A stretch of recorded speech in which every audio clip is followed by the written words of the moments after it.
Hi, I'm here at my younger sister's garden in Dagenham.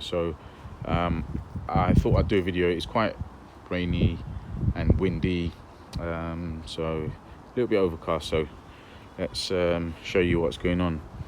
Now, this tunnel, it's not great. I actually made this for my sister. I thought, then we put the net over it. We thought that the beans would go over it and it will create a nice little tunnel. Well, it's getting there, but it doesn't look great, and this is something we'll have to replace for next year. You can see some beans. Some beans already grown on here as well, and runner beans.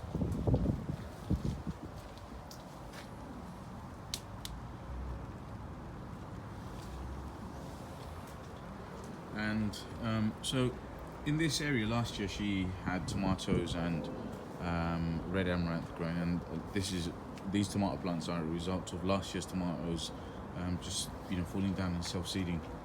So she sowed red amaranth here, and so that's that red plant. This is I don't know what the name is, but this is edible as well. We call it batua shag. Excuse the neighbour's dog. And this is another. It's same form. It's like a batua shag as well, but it's similar plant to that. It could be an amaranth. I don't know. Look at these. They look similar, don't they? So in the shape. So anyway, there's quite a few edible greens here, and I can see some more of that edible green just there. Some tips there and there.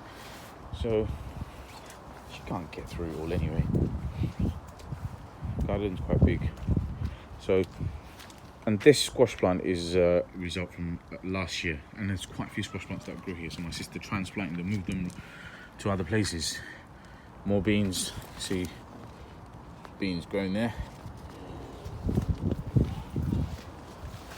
This red amaranth plant, this grew here last year. This is as a result of something that self-seeded from last year. Now, here you can see the flowers have started coming out, and these are going to turn to seed, and I doubt my sister will uproot this or get rid of this plant, and these seeds, the wind will just spread them all over the place here, and she'll get more red amaranth. So this is a great example of permaculture in a city garden. So let's move around. So baby beans growing just there, they're coming. My sister was pretty late this year, unfortunately, and it's hard managing a big garden, and she has to, this year last year and this year she started all her baby plants at home, and she doesn't, she has to pack them out at home and move things around, and it's quite difficult. So this year we bought this greenhouse on Gumtree, and myself and my nephews, we dismantled it, and then we got a van and a zip van, and we just picked it up and we made it again. And it's really difficult actually building a greenhouse, and I've done that previously, so I've got a little bit of experience making greenhouses, and that's the thing that really helped me. And also search through online manuals. So if you are going to get your own greenhouse, it's a really good idea, but just be prepared. It can be a little bit of work, unless you buy one brand new, and even then it's difficult, honestly. I've done it myself. So these plants are quite pale. There's a lot of peppers growing on here. I don't know what that is. I'll have to look into that. Someone, please, if you know why this plant is not darker. Is it lack of nutrients? Probably the most reasonable example, but look, it's got more cucumbers growing. And this is a Dorset naga plant, and originates in Bangladesh, and grown over the years in Dorset in England, and you can see some of the chilies are growing. I bought a plant as well like that. Mine's growing. Mine's not as bushy, but it's also growing. There's another naga plant. Chilies growing in this little plant. Let's go around. This is poishag. This is an edible green mint. these are just weeds. She's got so much space, she just doesn't know what to do with it. She can't manage it. Anyway, if only I had that much space. So, cucamelons.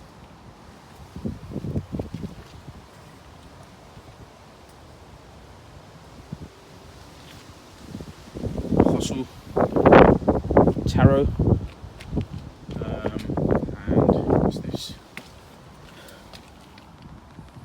Some kind of viney, someone will know, I'm sure. It's either Zinga or something like that, which is bitter gourd, I think. And so my sister transplanted some squash plants in this area that were growing in other parts of the garden. So that's Machichodo.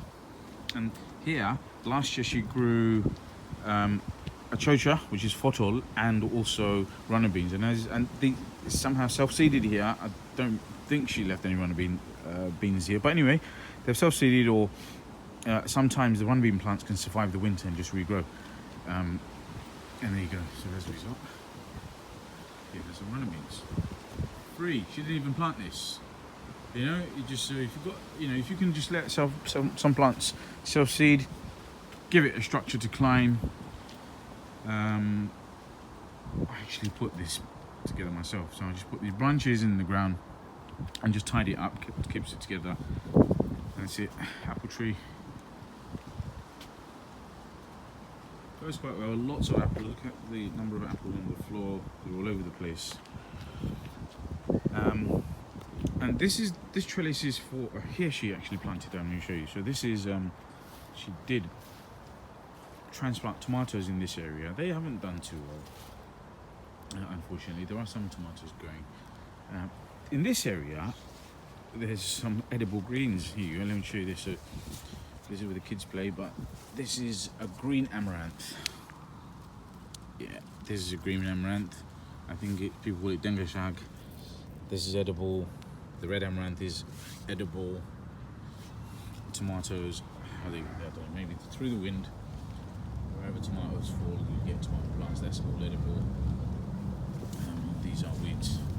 But yeah, so more red amaranth, and then in this big trellis, she's got fanny fodder growing, so the gourd's growing on here, and she's also put 3 hanging baskets. These are hundreds and thousands, and these are the ones that I grow in my garden. And I think she's put a couple of plants in each pot, so or each basket. So this fence was put up this year. It's actually, you can see by the leaves and the branches on this apple tree, it's quite windy. But this fence was put up this year, and it's actually stopped a lot of wind coming into her garden. It's still quite windy, but where I'm standing, obviously there's a windbreaker with the fence, and it's made a huge difference. So here in this, so she's had a bed made that runs along this wall up to the next apple tree, and there's some squash growing here and there. Some more there.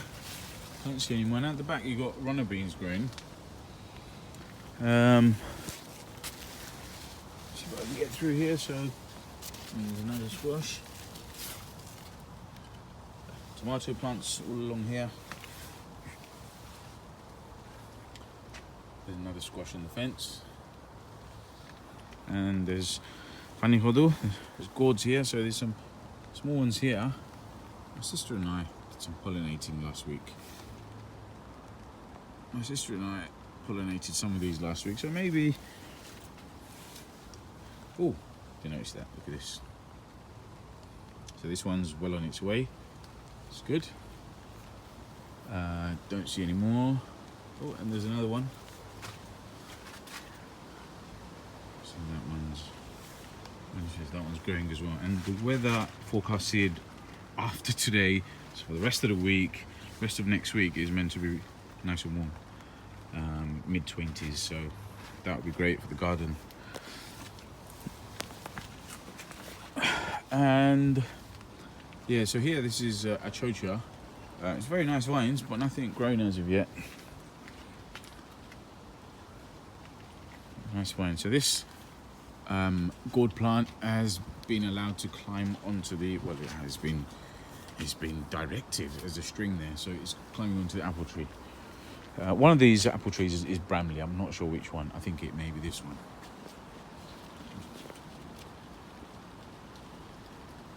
I think that looks like Bramley to me.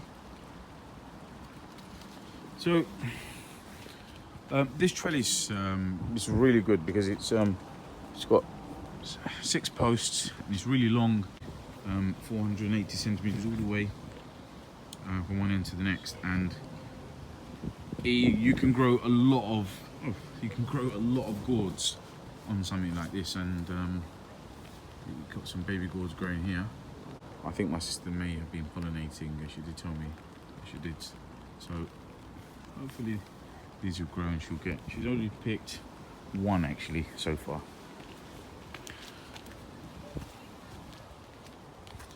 Along here are some chili plants. A few days ago I came and I planted these for my sister. They were all in the greenhouse. My sister wanted them on the ground, hoping that the plants will have more space for the roots to grow, and then we'll have loads more chilies. Hopefully. This is all cucumber. Don't see any cucumbers at the moment. I just did have a look. There may be one hiding somewhere. You know what cucumbers are like. And this is all cucumber as well. Some of these plants actually self-seeded because my sister had cucumbers growing here last year.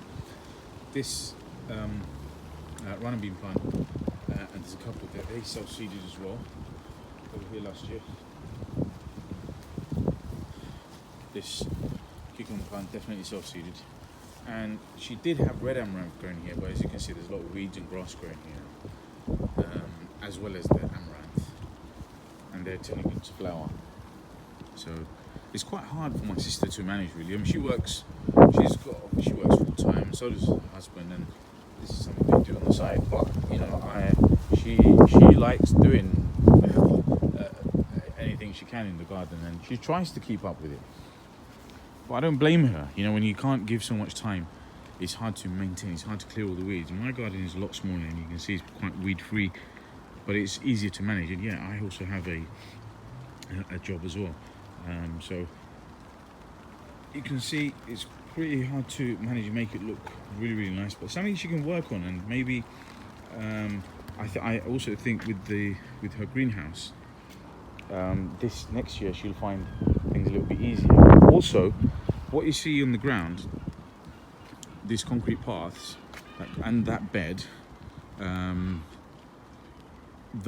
that circle around the base of each apple tree, all that path along here as well, that path and the greenhouse itself was put in this year.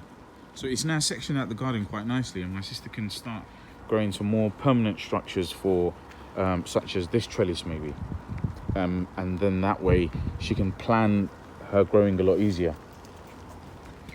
There are some amaranth growing here. Oh, I did walk past these plants and I didn't talk about it. So this is one of these plants is gooseberry. I know this one is gooseberry. Right, and this is gooseberry. Look, there's one that's overripe one. I think that might be edible. No, maybe not. Might not eat that. But anyway, that's gooseberry. And then you have one of these is red currant. That was easy, wasn't it? So that's red currant, and that's black currant. And those plants I bought actually myself for £2.50 on clearance at B&Q. So this is it. This is my sister's garden in Dagenham. My sister did everything quite late this year. However, everything is growing quite well.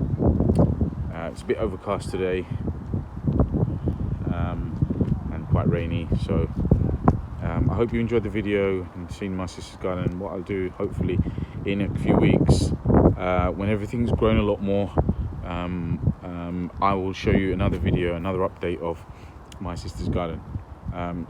Please give me a thumbs up, subscribe, and share with friends and family, and I'll see you soon.